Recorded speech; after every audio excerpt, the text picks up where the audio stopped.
Good morning. Let's jump right back in. We're in the middle of Judges chapter 6, in the middle of the story of Gideon. And last week, we learned his origin story. This week, we get to kind of learn the main epic battle. So let's go ahead and open with a word of prayer, and then we will dive right in.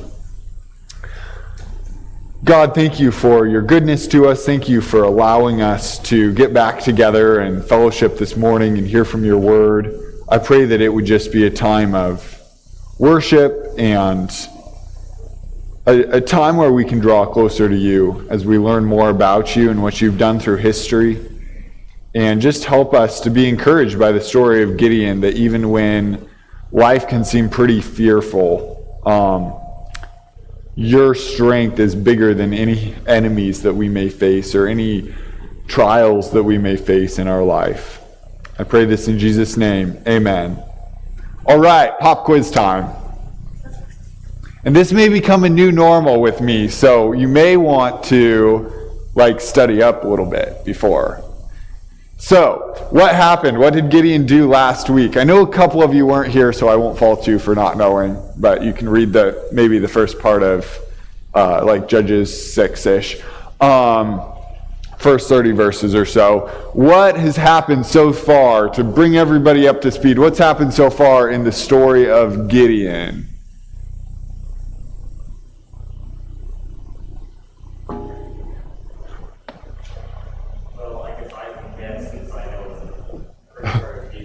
Yes. He was thrashing grain or something, wasn't he? And then an angel of the Lord appeared to him, and he's like, you're going to fix my shoes, so you'll beat the Midianites and stuff. Exactly. And then he tears apart all the Baal statues and Ashtoreth. Yep. And did you get to the part where he puts the bleach out and... Not quite yet. Yep. Good job. What? Oh, yeah. Okay, so, yeah, Lucas was saying, for those online, he's threshing wheat, and while I'm summarizing, you guys think about, if you can remember, where was he threshing wheat, and why there versus up on a hill? He's threshing wheat, and fearful of the Midianites, and the angel of the Lord appears to him and says, "You mighty man of valor, I'm going to make you into this warrior that's going to defeat Midianites."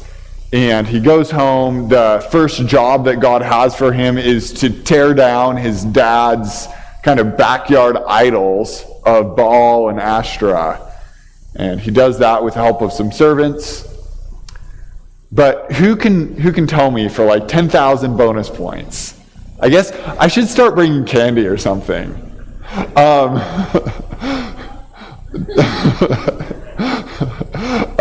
We can do it like we do with truth seekers.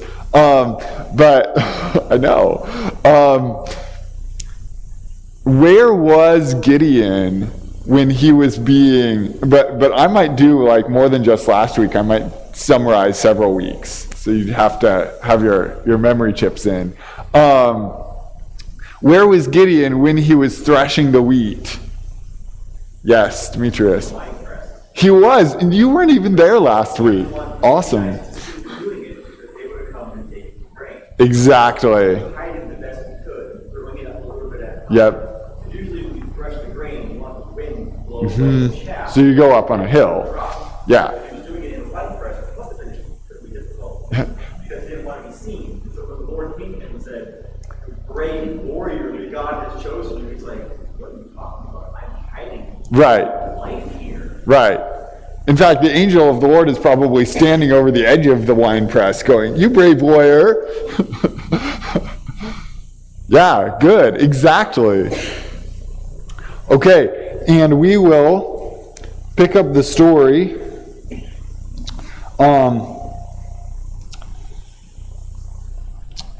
Make sure I start in the right verse here.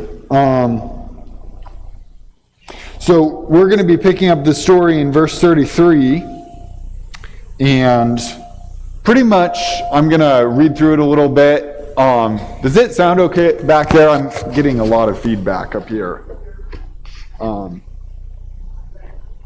Better, I think. So, in verse 33, it says, "Now all the Midianites and Amalekites and the people of the east came together, and they crossed the Jordan and encamped in the valley of Jezreel." This is chapter 6, verse 33. "But the Spirit of the Lord clothed Gideon, and he sounded the trumpet. And the Abiezrites," there's a fun name, "and the Abiezrites were called out to follow him. And he sent messengers throughout all Manasseh, and they too were called out to follow him." That's part of why you learn Hebrew, I guess, is so that you can pronounce all of these fun names. And he sent messengers throughout all Manasseh, and they too were called out to follow him. And he sent messengers to Asher, Zebulun, and Naphtali. So these are the other tribes in kind of the outskirts of Israel. "Then Gideon said to God, if," and here you get Gideon, even though God has basically saved his bacon after he has obeyed him, somewhat fearfully, but basically he's obeyed him in cutting down the Baal and Ashtoreth. And when Gideon has destroyed those two idols, all of the neighbors came out saying, "Who's the man who destroyed these idols? We're going to kill him." And Gideon's dad said, wait just a second. You actually are going to make Baal mad at you if you try to defend him. Just let Baal defend himself." And so Gideon is saved because Baal has no power, so he's not able to actually save himself.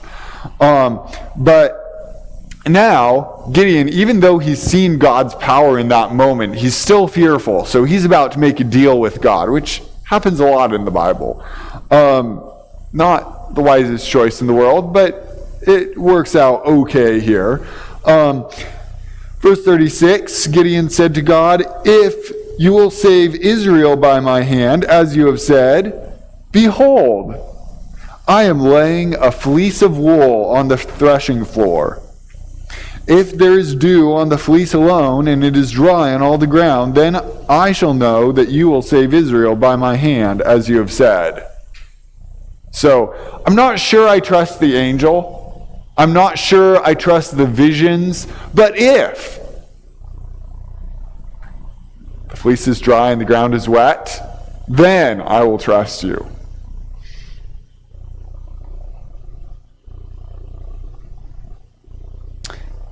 Actually, it's the opposite. The first one is fleece is wet, ground is dry. So, and it was so, when he rose early the next morning and squeezed the fleece, he wrung out enough dew from the fleece to fill a bowl of water.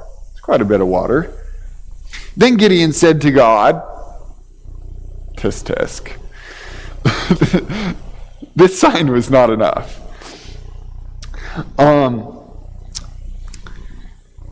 Let not your anger burn against me. Have we heard this before? Abraham, Moses, other people have tried this game. Let not your anger burn against me. Let me speak just once more. Yeah.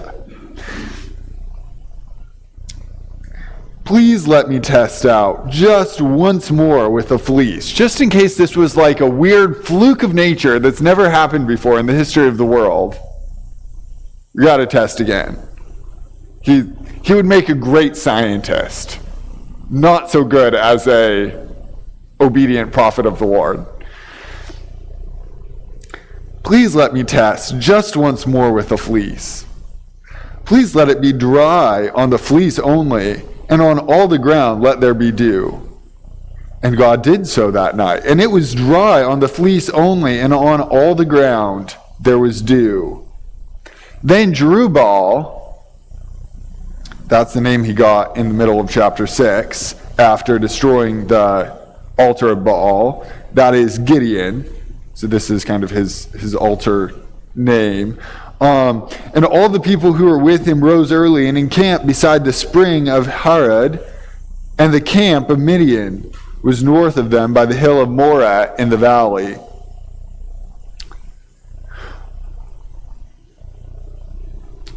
For the Lord said to Gideon, and so Gideon has done these two tests. The Lord has proved, he's very patient in this moment with Gideon. The Lord has proved to Gideon that he is really who he says he is. It's not just some random vision in the middle of the night going to him, asking him to go and kill the Midianites.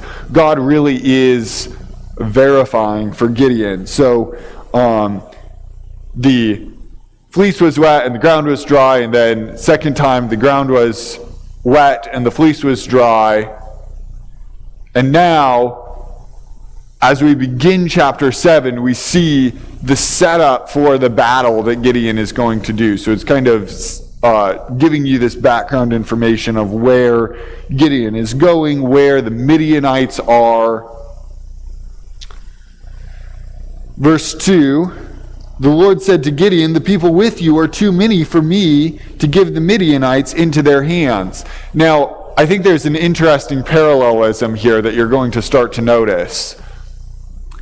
Gideon tests God, and now God isn't exactly testing Gideon, but there's definitely a little bit of trust, not trust issues exactly, that sounds bad, but there's definitely some trust checking going on both sides. Gideon's like, God, are you for real? Is this a real thing? And now God's like, I'm not just going to let you defeat Midian with a normal amount of soldiers, or even a tiny amount of soldiers compared to the Midianites, even a fraction. You're going to have this minuscule group that would never be enough to defeat Midian. So Gideon's checking out God and whether he's actually able to do what he says he's going to do. And now God is basically kind of giving the favor back by making sure that Gideon's obedience and faith are real. Gideon's going to go into this battle with no chance to be successful, except for the fact that God is going with him and is going to defeat the Midianites. So there's that parallelism between these two parts of the story. So the Lord said to Gideon, the people with you are too many for me to give the Midianites into their hand, lest Israel boast over me, saying, my own hand has saved me. Now therefore proclaim in the ears of the people, saying, whoever is fearful and trembling, let him return home and hurry away from Mount Gilead. Then 22,000 of the people left or returned, and 10,000 remained. So over 2/3 of their army left. And the Lord said to Gideon, the people are still too many. Imagine what's running through Gideon's brain right now. Take them down to the water, and I will test them for you there. And anyone of whom I say to you, this one shall go with you, shall go with you. And anyone of whom I say to you, this one shall not go with you, shall not go. So he brought the people down to the water, and the Lord said to Gideon, everyone who laps the water with his tongue, as a dog laps, you shall set by himself. Likewise, everyone who kneels down to drink. And the number of those who lapped, putting their hands to their mouths, was 300 men. But all the rest of the people knelt down to drink water. And the Lord said to Gideon, with the 300 men who lapped, I will save you and give the Midianites into your hand, and let all the others go, every man to his home. So the people took provisions in their hands and their trumpets, and he sent all the rest of Israel, every man to his tent, but retained the 300 men. And the camp of Midian was below him in the valley. And so, go ahead, Demetrius. I actually have an interesting, I heard an interesting theory on the decision that God Yeah. The defending down. So imagine you're in this army and you're about to go fight the Midianites, and 2/3 of your army is walked away. Right. So there's probably a lot of really scared and really brave people. And the people who are bending all the way down to just drink from the water don't really care about what's going on. The Midianite army down there and whatever got out of that, they're brave. They're Yeah. The guys who are taking it in their hands and coming up, probably like looking around, like, and I just want to get them to throw their army to the left. Right. So God probably chose the 300 scaredest guys that are out there. Yeah. Who are scared for their lives and looking around and drinking at the same time. But not only did God choose a coward to lead the army, God also chose the 300 scaredest guys to lead the army. Right. Exactly. Yeah, that's a very possible theory. I've heard the theory that those were the most vigilant guys. They're like, what's going on? What's going on? But it's, yeah. It's interesting trying to kind of extrapolate on Bible stories. We don't know for sure the reason. There definitely could be reasons that God specifically chooses that test. Because God is building not just Gideon's faith, but all of these guys' faith. Because it's not just this moment of what happens in Israel's history, but all of these guys would then spread out back through Israel after this event and be telling about what God had done. And so God would be solidifying their faith so that they're then passing on that faith to other people within the tribes of Israel. And so God is definitely intending this to be a really clear sign of his power.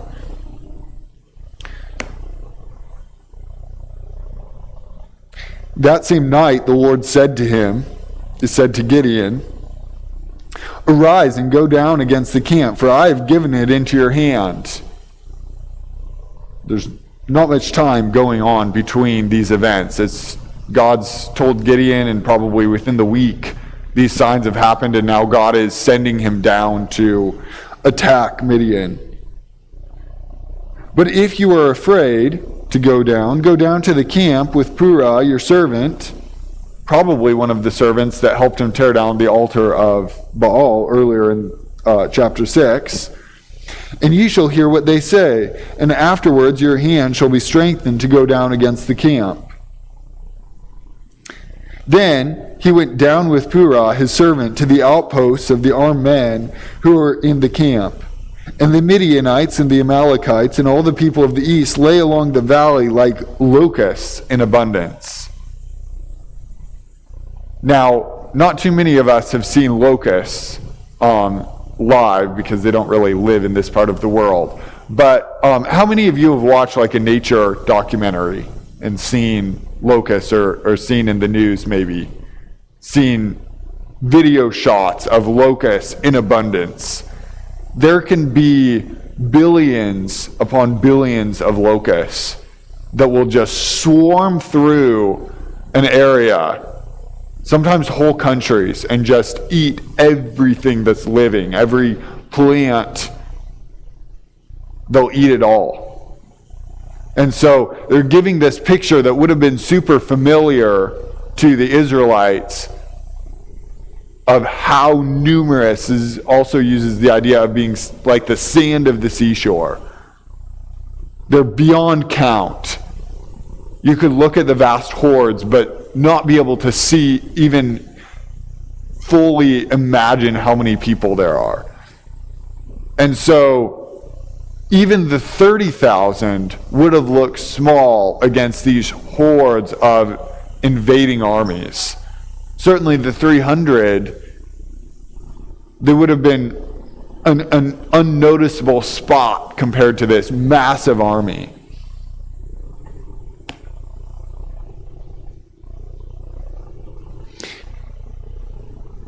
And their camels were without number, as the sand that is on the seashore in abundance. So when Gideon came down, behold, a man was telling a dream to his comrade. And he said, "Behold, I dreamed a dream. And behold, a cake of barley bread tumbled into the camp of Midian, and came to the tent and struck it, so that it fell and turned it upside down, so that the tent lay flat. And his comrade answered, "This is none other than the sword of Gideon, the son of Joash." That's pretty specific. "A man of Israel, God has given into his hand Midian and all the camp." And so notice kind of this play between Gideon's fear and God's testing, God's determination that he's not going to let anybody walk away from this battle thinking, wow, that was our power that won that battle, our valor.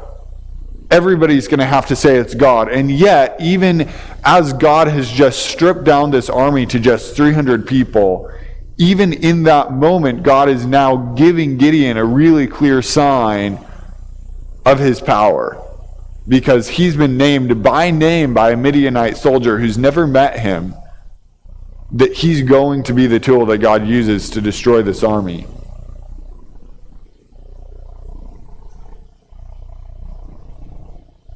Verse 15, "As soon as Gideon heard the telling of the dream and its interpretation, he worshipped.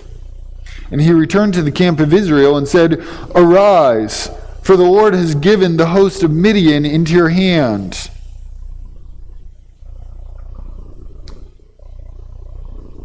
And he divided the 300 men into 3 companies and put trumpets into the hands of all of them, and empty jars with torches inside the jars."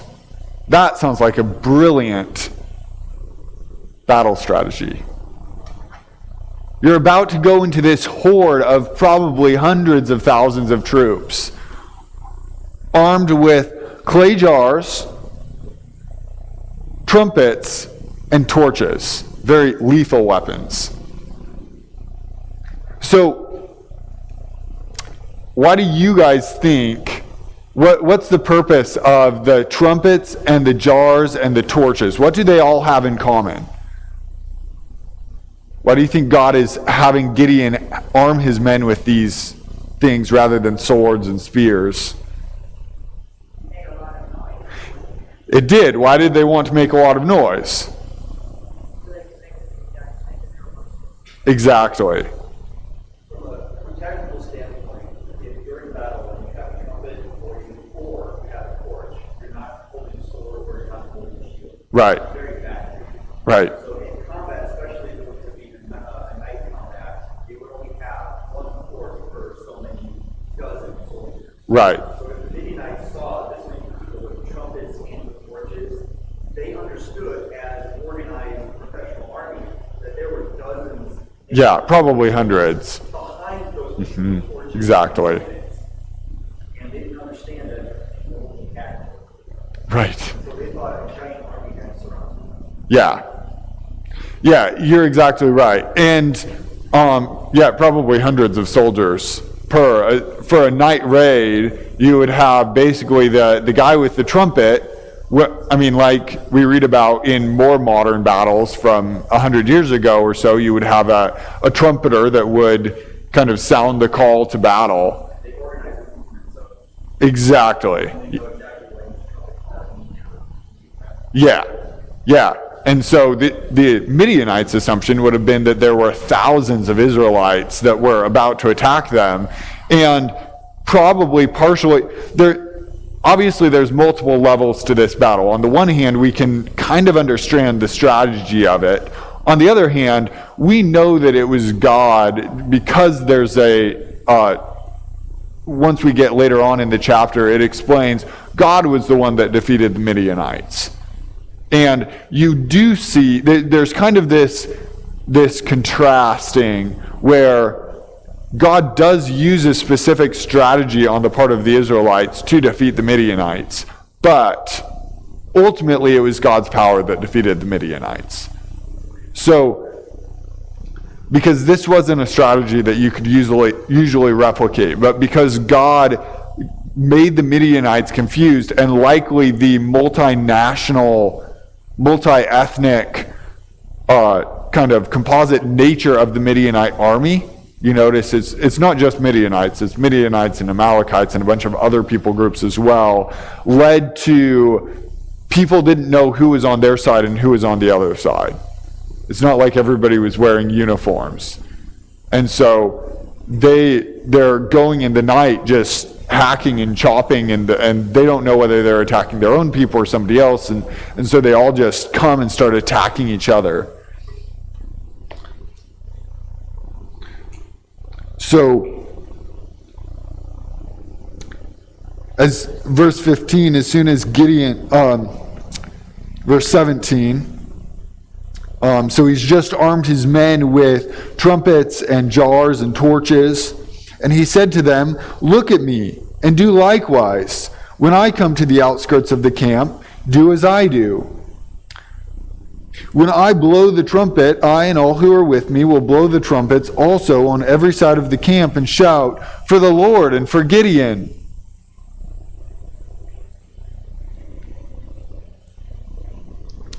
So Gideon returned, and the 100 men who are with him, so he's leading one of the 3 companies of 100 men. And they came to the outskirts of the camp at the beginning of the middle watch. And so the soldiers who are on the outside peripheral edge of the camp guarding have just been replaced when they had just set the watch. And they blew the trumpets and smashed the jars that were in their hands. Then the 3 companies blew the trumpets and broke the jars. And so the Midianites are waking up in the middle of the night in their tents. All they hear is this commotion and the blazing light of all of these torches, probably some of the torches of scared Midianite soldiers that are just being woken up from a dead sleep. And everything's in confusion. The camp is in confusion. Soldiers with swords running everywhere. Nobody knows who's a friend, who's a foe.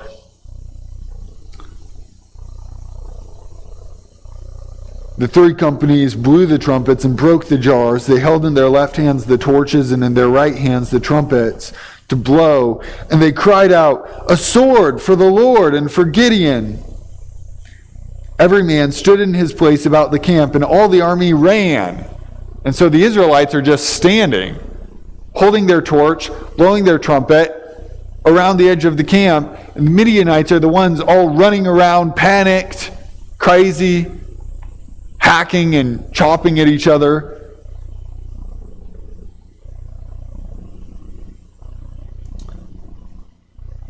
And as they ran, they cried out and fled. And now, in verse 22, we get God's perspective on what was happening. So there's the battle as it's happening around the Israelites. But we know this didn't just happen randomly. It happened because God was influencing the results of the battle. So verse 22, when they blew the 300 trumpets, the Lord set every man's sword against his comrade and against all the army.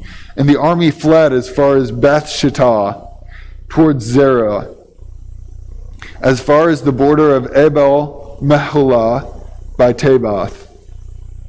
And the men of Israel were called out from Naphtali and from Asher and from Manasseh, and they all pursued after Midian.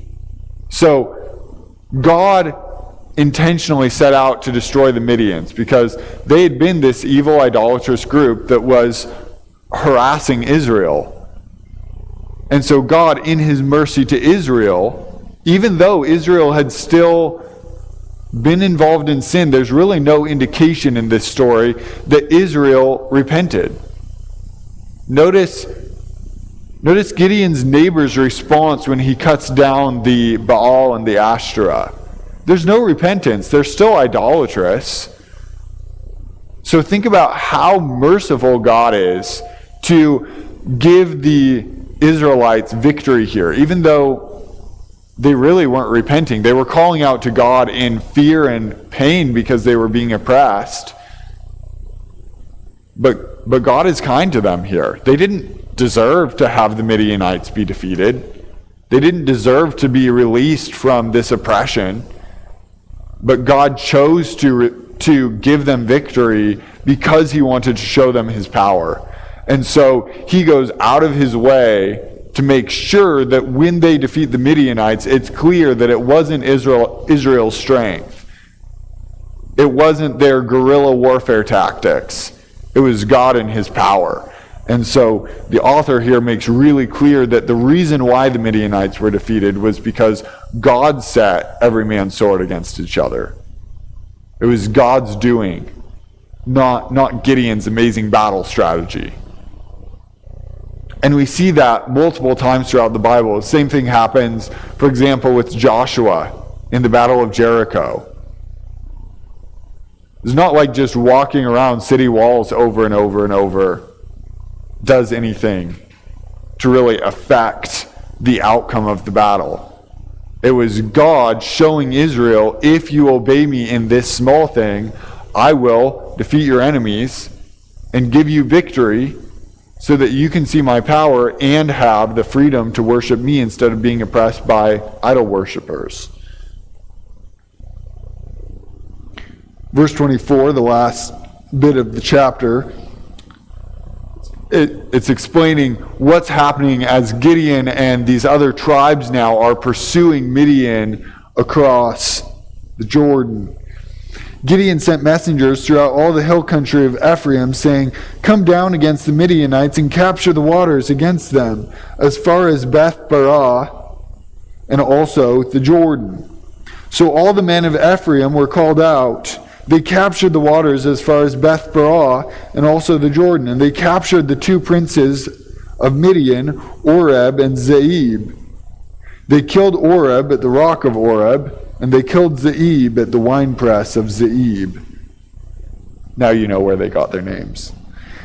Then they pursued Midian, and they brought the heads of Oreb and Zeeb to Gideon across the Jordan. So we see a story with Gideon's fear and his kind of growing but timorous faith. We see God making it really clear to Israel that he's the one that won the battle, so that he gets all the glory. Turn back to Deuteronomy chapter 8. Verses 11 through 20, as we kind of think through what are, first of all, so we know the story now, but first of all, what's our theology of this story? What's the significance of it in the biblical timeline? And then secondly, what are applications that we can take away from this story? So in Deuteronomy 8, 11 through 20,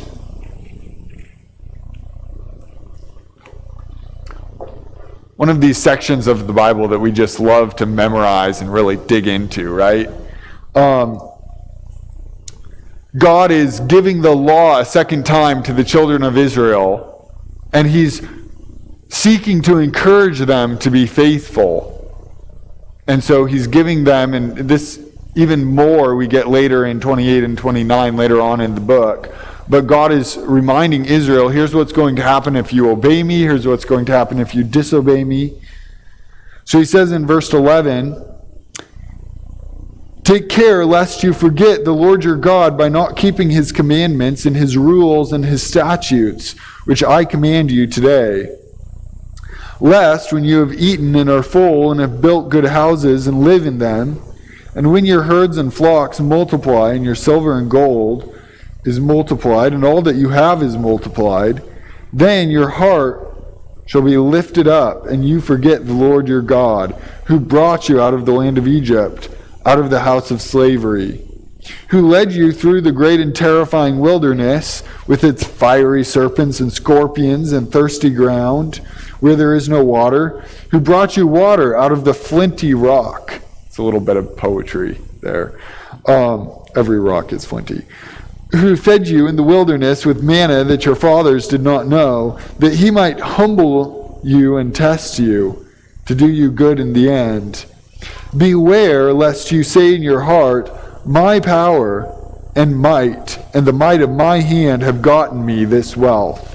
You shall remember the Lord your God, for it is he who gives you power to get wealth, that he may confirm his covenant that he swore to your fathers, as it is this day. And if you forget the Lord your God and go after other gods and serve them and worship them, I solemnly warn you today that you shall surely perish." like the nations that the Lord makes to perish before you, so you shall perish, because you would not obey the voice of the Lord your God. Now, in this verse, in this passage, we see a couple things. First of all, we see why Israel has ended up where it is in the book of Judges, in this spiral of rebellion, idol worship, and God's judgment, and then ultimately God's mercy. Israel has done all of these things. They got wealth. They lived in houses that they didn't build and gardens that they didn't plant, like God said that they would. But because of that, they forgot God.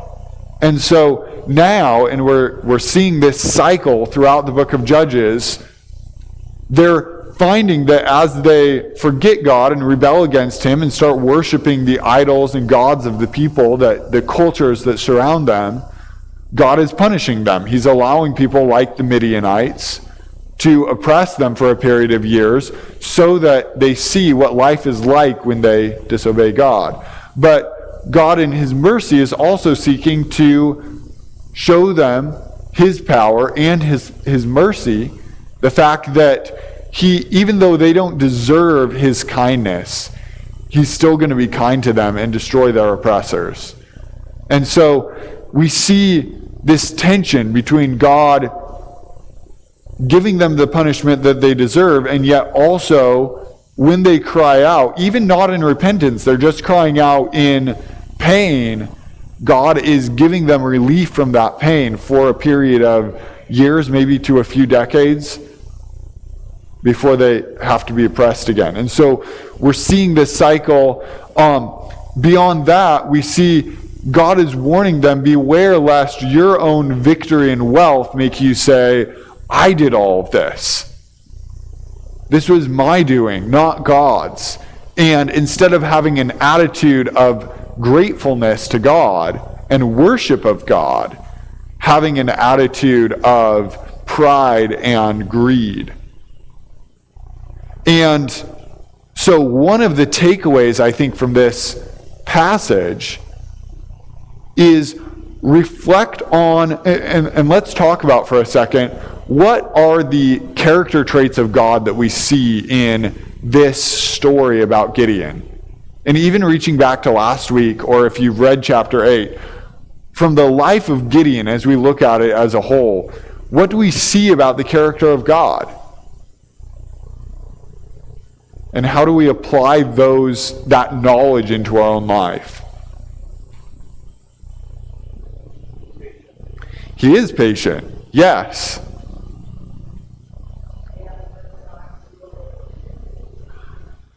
Yes, in this story at least, God doesn't always give signs. There's times, often God does give signs.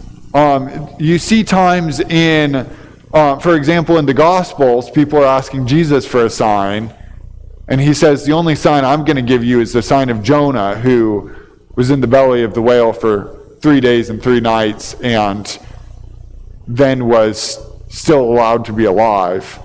And using that as kind of a hidden picture about the death and resurrection, where Christ dies for 3 days and then is resurrected. So God, I might nuance that to say, God often will give us a sign when he knows that we're asking it for genuine reasons.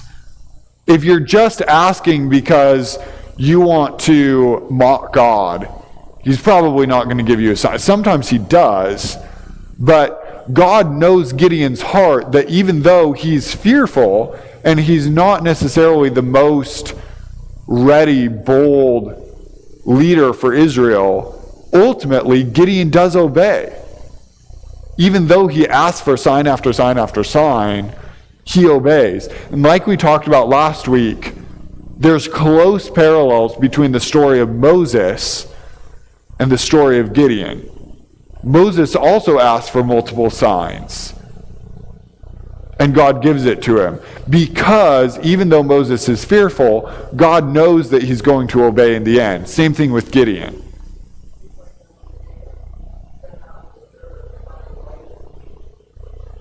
Yeah, Isaac. Exactly.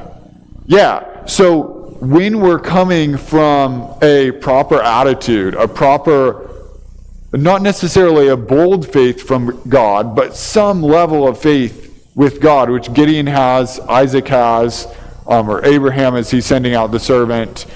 God often, go ahead. Yes. Right. Exactly. Yes. So Claudia is saying you have to believe in God first in order for God to desire to actually fulfill the signs that you're asking for. And I think we notice too throughout this story, notice how it's like God asked Gideon to do something, Gideon asked for a sign, and then God expects Gideon to obey, and he pulls down the Baal and the Ashtoreth. So you get a sign and then some obedience, and then another couple signs, and then some obedience. And so it's not like God just gives endless signs without any obedience. By the time God is giving most of the signs, Gideon has already taken enough of a step of faith to pull down the family altars. And so it is kind of a give and take where God is watching us. Obviously, he knows us. He knows our hearts. But God is watching and seeing how Gideon responds to his call for obedience. And with that, he's rewarding Gideon with, rewarding maybe isn't the best word, but he's allowing Gideon to have his faith strengthened as he obeys little by little. What else do we see about God? Yes. Exactly. Yeah. I said he seems who we will be, not who we are at the moment, because Paul Gideon, a valiant warrior, that he's not. Right. Yeah. I think God understands human nature the way Deuteronomy does. Yeah. Right. He says, you are to remember me because of your eyes are the faults. Mm-hmm. This is what happens. Right. And he speaks over us what he sees. Right. Right. Yeah.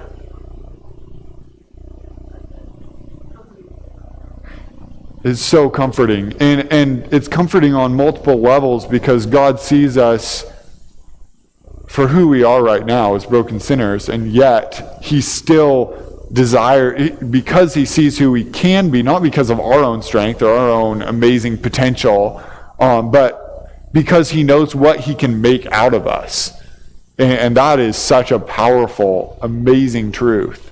And as we think about what God is doing in our own lives, it's not that we're anyone special, but God is building us so that we can fight in a spiritual battle against Satan. We are, as believers, we are fighting in a spiritual battle, and so God is using us, and yet we're not perfectly holy yet. And so part of the Christian faith, it may not be as obvious as it was in Gideon's life, but you look at so many passages in the Bible, and God says he uses various trials in our lives to test us, to build our character. 1 Peter talks about this. 1 Peter 1, James 1, Romans 5. We see throughout the Bible, throughout the New Testament especially, that God uses events in our lives both to test us, which is where God is getting to see our faith and obedience come out. But more than that, he's also using it so that we can see his faithfulness. And so as we battle health issues, family relationship issues, a loss of a job, or myriad of other things that can happen in our life, God uses that to grow our faith because we get to see God walking us through those events. And so we get this even in our own lives. Maybe it's not quite as obvious in some cases, but we get to have our faith grown as we watch God working with us through our life. So, Proverbs 1:7 tells us that the fear of the Lord is the beginning of knowledge.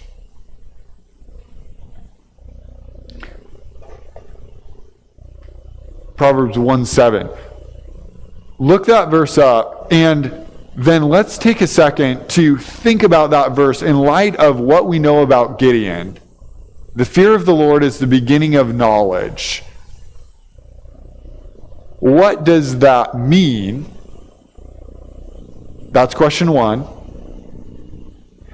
And in light of what we've learned about Gideon, how does that become real in our life? So look up Proverbs 1:7 and then talk back to me about what you think that means, and in light of the story of Gideon, how does it apply to our life?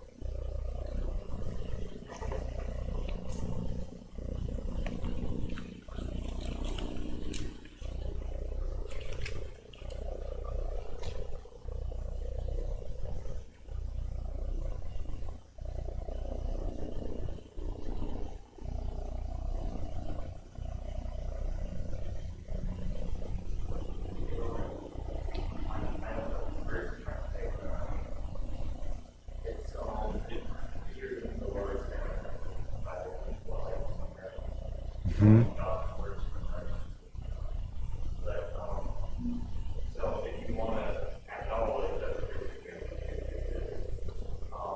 the reference to the word, but I don't see exactly what that is directly communicating. Yeah.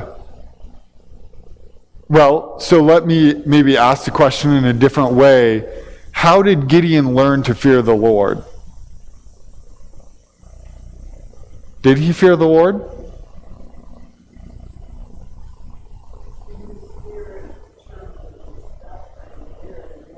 Exactly. Okay, explain that a little bit more, Claudia. You're on the right track.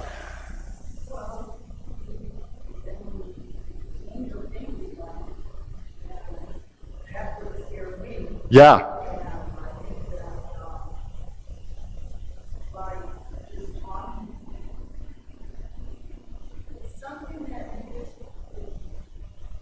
For me personally, it came over a long period of time, year to year. Yeah.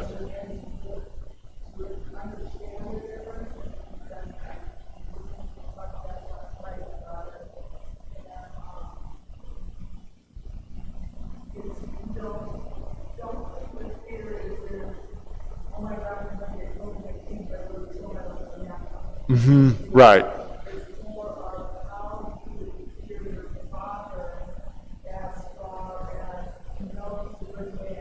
Yeah.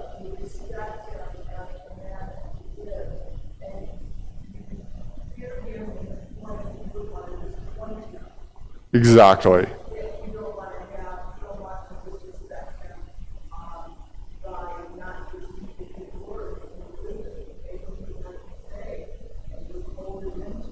Right. Yeah. No, your explanation is very helpful.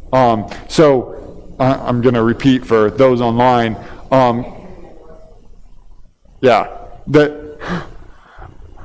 So rather than fear just being a fear like, if I go to the store without a mask, I might get COVID-19, where you're scared of a really bad consequence that will happen. It's more of a fear of disappointing someone. And for us, because we respect and worship God, we fear him because we recognize,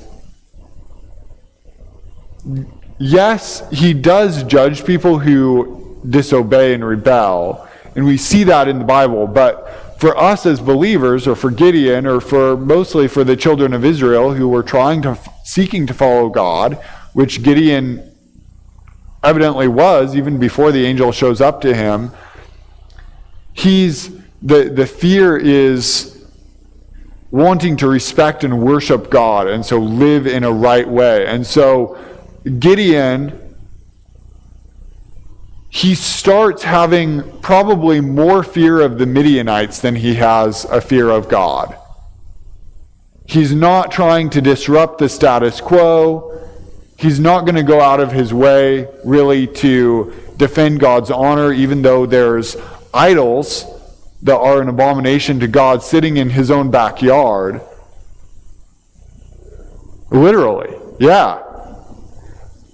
But Gideon's like, I'm not going to make any waves. I'm just going to try to live and avoid the wrath of my neighbors, avoid Midianite raiding camps, just kind of live as much under the radar as I can in the midst of a bad situation.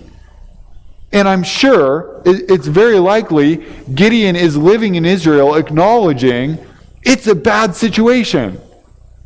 The Midianites are evil. My neighbors are idolatrous. Because you notice he's not having a conversation with God as an unbeliever. He sounds like a believer when he first talks with God. Now, he's a fearful believer. He's not necessarily a super strong believer at the beginning, but he talks to the angel of the Lord like someone who basically believes that God is who the Torah, which is what they would have had at that point, says that he is. He's heard the stories. Apparently, his family is talking about the Lord, even though they have these idols in their backyard. And so, Gideon has some understanding of God. He's kind of been to Sunday school, but he hasn't really been able to apply it in his life so far. So, Gideon's growing fear of God as he sees that God is real through these signs that he produces allows him to gain a better knowledge of what is good versus evil. So we've talked a little bit about the fear. What about the knowledge side? What is the knowledge that Gideon gains and his 300 men gain as they go through the story, chapter 6 and chapter 7? How does Gideon's growing respect for God, worship of God, trust in God, how does that lead to growing knowledge?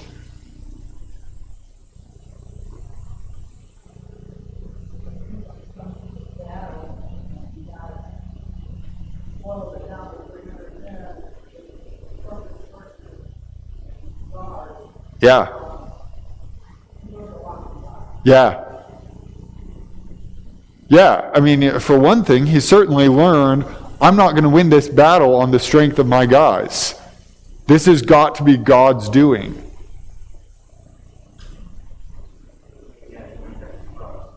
Yep. Of course. Yeah.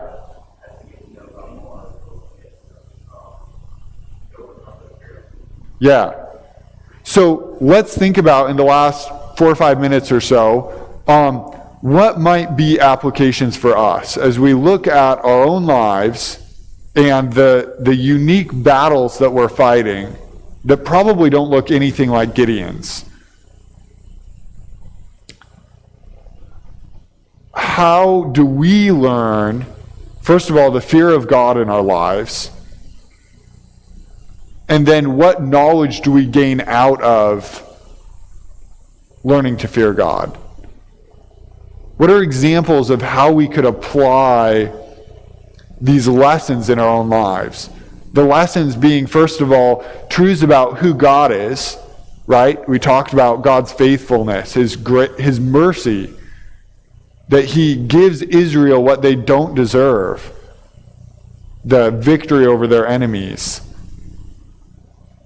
His might, that with just 300 men, he's able to destroy this army that's as vast as a plague of locusts. How could we apply some of those lessons into our own lives?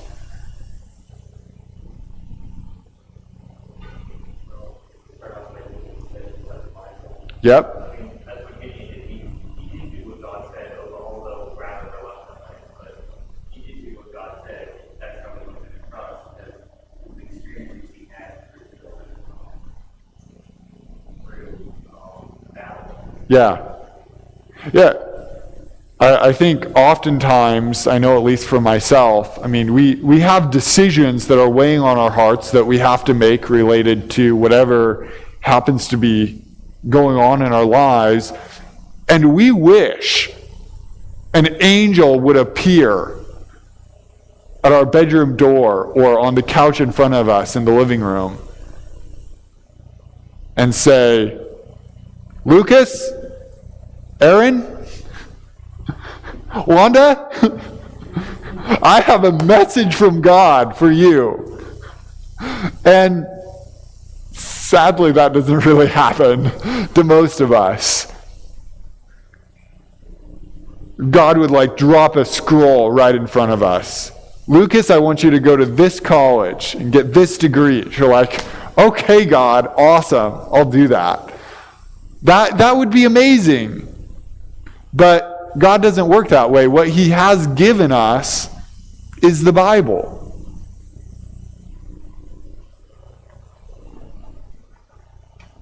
Get this picture in your head. The Bible is like there's this angel that appears to you. Maybe this is not. Take it or leave it. If this picture helps you, go for it. If it doesn't, sorry. But this angel appears to you, but instead of just coming and talking to you, the angel has the message of God's gospel for your life, his word for how you should live. But this angel has a mute and unmute button. And if you want to obey God and see his work in your life, you're going to listen to what this angel says to you.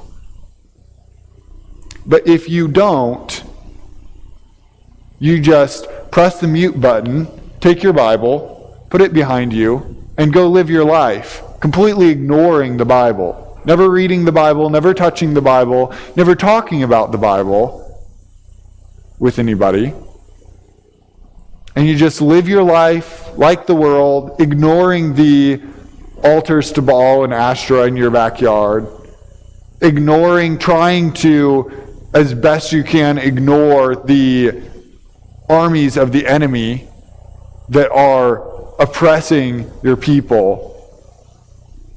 But if you want God to use you powerfully, you have to read the Bible, because this is the only way we can know what God wants for us to do. This is the only way that we can grow, is to listen to his word. And so it's important for us as a church to be encouraging each other, asking each other, where are you reading in the Bible? What are you learning? It's a really, really good habit, because we weren't built to be able to just study the Bible on our own. We should be studying it together as a community. So let's pray. God, thank you for the story of Gideon and just a reminder about the faith that we can all struggle with, where often we're fearful and we struggle with trust, struggle with obedience. Thank you that you're patient with us and you're gracious, you're merciful to us. I pray that you would help us to take these words to heart, that we would grow to fear you more, to respect and trust you more as we see your good work in our life. And that we wouldn't just put the Bible on a shelf and never read it, but we would listen to your word so that we know what you would have us do, so that we know how to understand the testings that are happening in our life and the battles that you are calling us to fight for our own holiness and for our neighbors. Help us grow to be more like you every day as we seek to worship you and fear you. I pray this in Jesus' name. Amen.